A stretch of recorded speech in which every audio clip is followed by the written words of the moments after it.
بەڕێزان وەکو پێشتر ئاماژەم پێکرد گفتوگۆ دەکەین لەبارەی خەباتی سیاسی و ڕۆناکبیری و نووسین و بەرەمەکانی مامۆساوە ئەو کەسانی لێوەی نزیک بوون ئاشنای بوون لەگەڵی داژیاون گفتوگۆ دەکەین لەگەڵ زۆر بەڕێز کاگۆمەر شێخموس تێکۆشەری دێرین یەکێک لە سەرکردەکانی کورد کە ڕۆڵێکی گرنگیە بۆ لە شۆڕشی نوێی گەلەکەمانە لە دامەزرێنەرانی یەکێتی نیشتیمانی کوردستانە و کەسێکی نزیک بووە میشە لە مامۆستا برای مەحمەدەوە. کاگۆمەر سڵاوت لێ بێم کاتت باش سواز دەکەم سواز بۆ بەشداریکردنت لەگەڵمان لە بەرنامەکە. بۆم ڕۆژە وەکو دەستپێکی بەرنامەکە چی دێ بۆم ڕۆژە 25 ساڵ تێدەپەڕێ بە سەرکۆچی دوایی مامۆستا برای مەحمەد.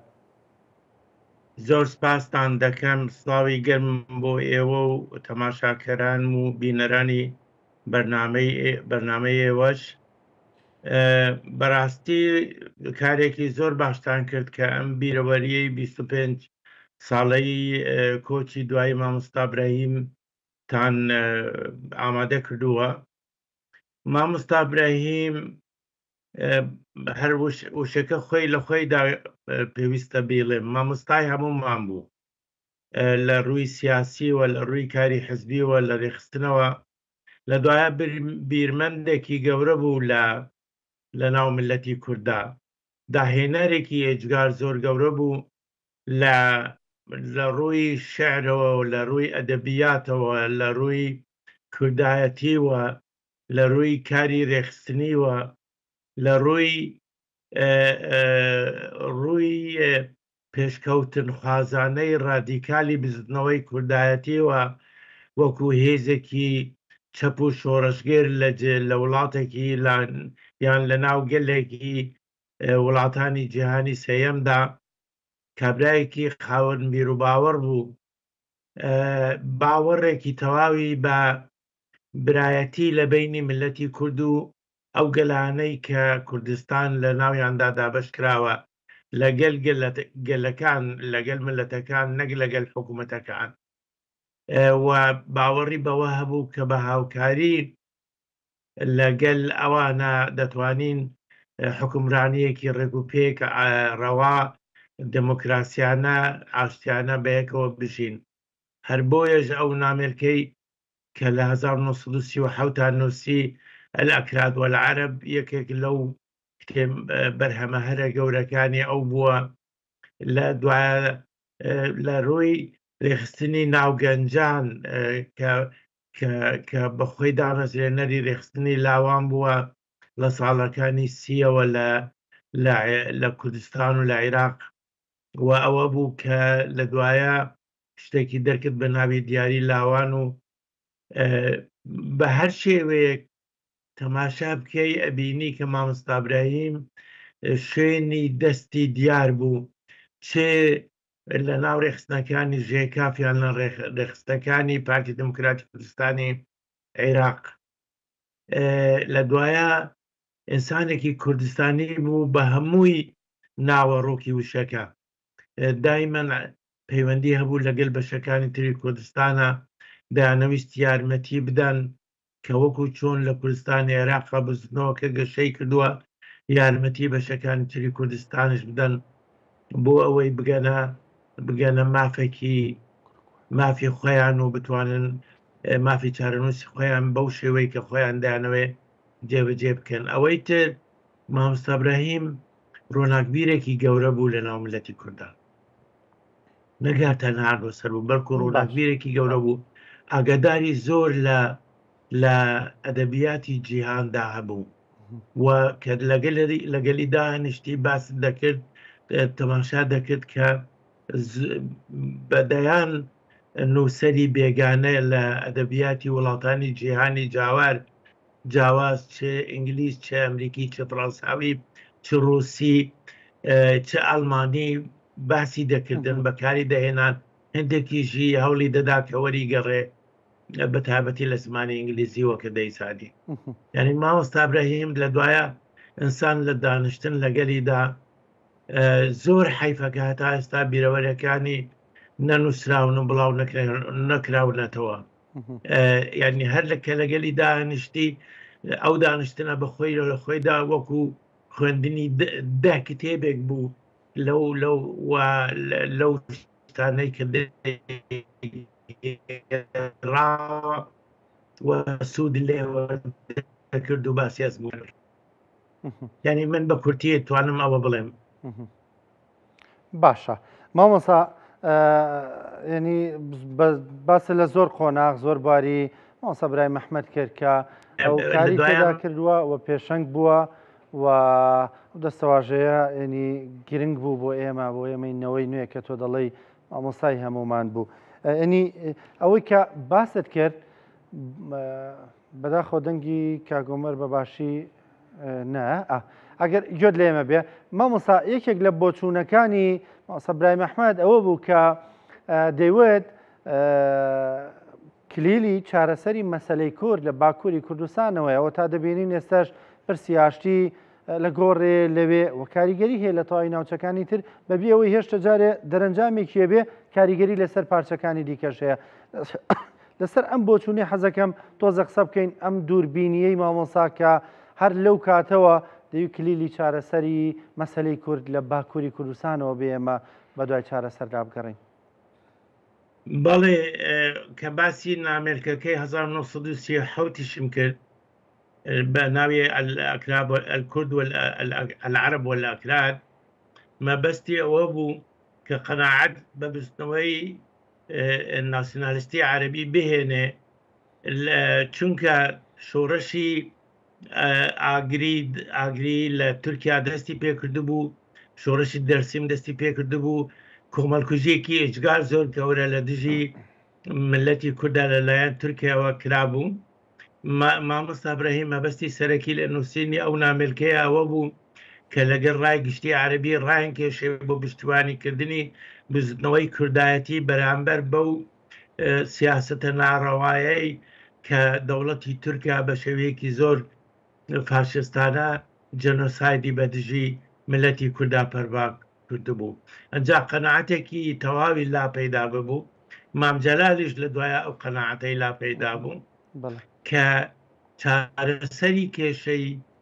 کورد لە حەقیقەتدا بە ڕادەی یەکەم بەڵام وەکو مەرجێکی سەرەکی نا، بەڵام بە دواڕۆژ و ئایندەی کوردستانی باکووردا بەسراوەتەوە. ئەگەر هاتوو هەتا کوردستانی باکوور وشیار نەبێتەوە، ڕزگار نەبێ، مافی خۆی وەرنەگرێ، بەشەکانی تری کوردستان بە زەحمەتی دەتوانن بگەن بەو ئامانجە گەورەیە کە ئەویش کوردستانێکی یەکگرتو و ڕزگاربووی و دەوڵەتی نەتەوەی خۆی دامەسێنێ. بەڵام ئەگەر کوردەکانی باکوور هوشیار ببنەوە بستنەوەیەکی گەورە لەوەی پەیدا ببێ کە ئەو ڕزگار بوو تەسیر دەکاتە سەر بەشەکانی تری کوردستانیش بە هەمان شێوە. مام جەلالیش ئەو قسەی ناپلیۆنی هەموو جارێ بەکاردەهێنا کە دەیگۆ هندستان فیلی هەموو ئاسیایە، ئەگەر هەڵسێت و ڕزگار ببێ هەموو ئاسیا لەگەڵ خۆی ڕزگار دەکات. ئەنجامە مام جەلال و مامۆستا ئیبراهیم پێشتر لە حقیقەتدا دەیانگۆ کوردستانی تورکیا ئەو وەختە وشەی باکوورە بەکار نەدەهێڵدا کە دەیگۆ کە کوردستانی تورکیا وەکو فیلی کوردستان وایە، ئەگەر هەڵسایەوە هەموو کوردستان لەگەلی هەڵدەستێتەوە. و بۆیەش زۆر یارمەتیاندا. مەسەڵەن من زۆر باشم لە بیرە پارتی دموکراتی کوردستان لە عێراق بە سکرتاریەتی مامۆستا ئیبراهیم دوو بریاری زۆر باشیاندا لە ساڵانی پەنجاوە، لە کۆتایی ساڵەکانی پەنجاوە. ئەویش ئەوەیە کە یارمەتی کوردی تورکیا و سووریا و ئێران بدەن بۆ ئەوەی لە کوردستانی ڕۆژهەڵات هەبوو پارتی دموکراتی حزبی دموکراتی کوردستانی ئێران هەبوو، بەڵام لە تورکیا و لە سووریا نەبوو. بۆیە کاکو عومەر دەبابەیان ڕاستپات کە سەردانی تورکیا بکە ساڵی 59 و لەگەڵ تێکۆشەرانی ئەو زەمانەی کوردستانی تورکیا دانیشێوە هەوڵ بدەن کە ڕێخستنێکی وەکو کوردستانی عێراق بە ناوی پارتی دموکراتی کوردستان لەوێ دامەزرێ. لە سووریاش دیتمان کە مامجەلال و کەمال فوئاد و هەندێک لە تێکۆشەرانی تر وەکو مامۆستا زەبیحی و کاک هەژاری مکریانی لە ساڵانی 50 هاتن بۆ سووریا لەگەڵ تێکۆشەرەکانی کورد لە سووریادا هەوڵیانداوە لە ئەنجامدا شتێک دروست بوو بە ناوی پارتی دموکراتی کوردستانی سووریا. ئەنجا ئەوە لە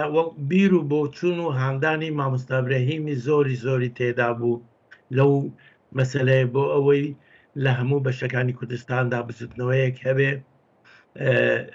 بەیەکەوە هاوکاری بکە و بتوانێت بە هەنگاوی گەورە بنێ بە ڕزگارکردنی کوردستان. هەر بۆیەش لە گەورە ساڵانی خۆی لە ساڵانی 90ەوە چووە ناو ڕیزی کۆنگرەی نیشتمانی کوردی لە ئەوروپا لە بروکسل و چالاک بوو لە ناویدا هەر بۆ ئەو مەبەستەش بوو کە باوەڕی پێ بوو. باشە کاگۆمەر یعنی ئەوەی کە مامۆسا کەسێکی ڕووناکبیر بوو خوێنەوار بوو دنیا دیدە بوو و دەگەڕا ئەمە وای کرده بوو بڕوای ینی بڕواکانیشی لۆکەڵی و ناوچەی نەبن مەسەرەن بڕوای بە کوردستانی گەورە هەبوو بەڵام بەرمەبنای واقعە کابێ دروستی بکەی و هەنگاوی بۆ بنی نەگەوەی کە بڕواکەت ناواقعی بێ بڕای بە کوردستانی گەورە هەبوو بڕوای بە پارچەکانی ترە بوو بڕوای بە دۆزی ڕەوای کوردە بوو لە سەراستی کوردستانی گەورە. بەڵێ وایە و ئەوان چونکە لە ساڵانی 30 و چلەوە زۆر چالاک بوون و هوشیاری کوردایەتی لەلایەن پەیدا ببوو و لەو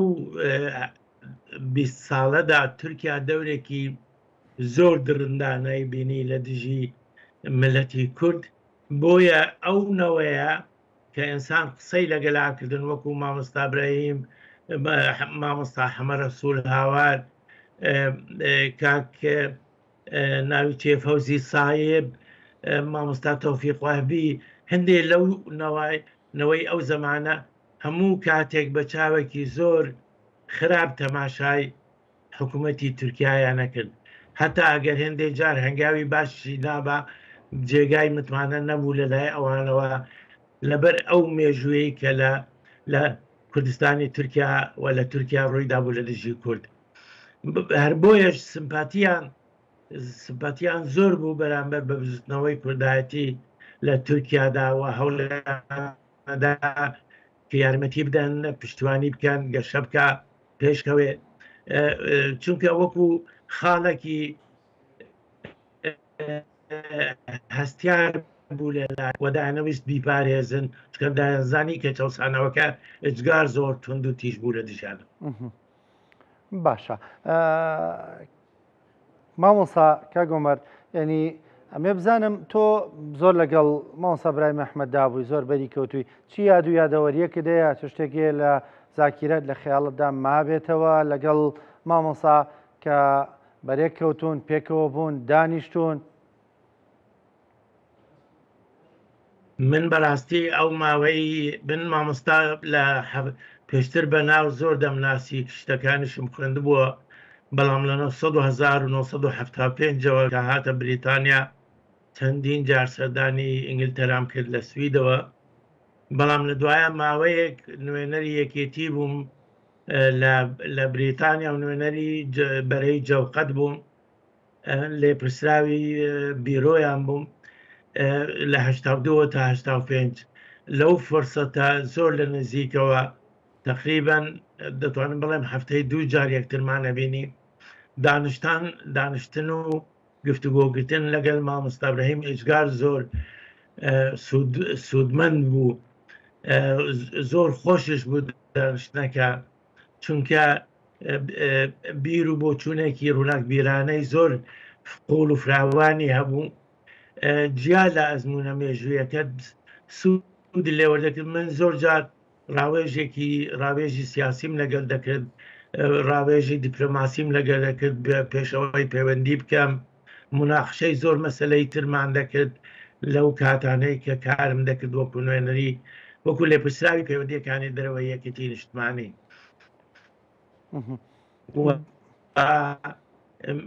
بیر و بۆچوونێکی زۆر قوڵی هەبوو هەموو کاتێک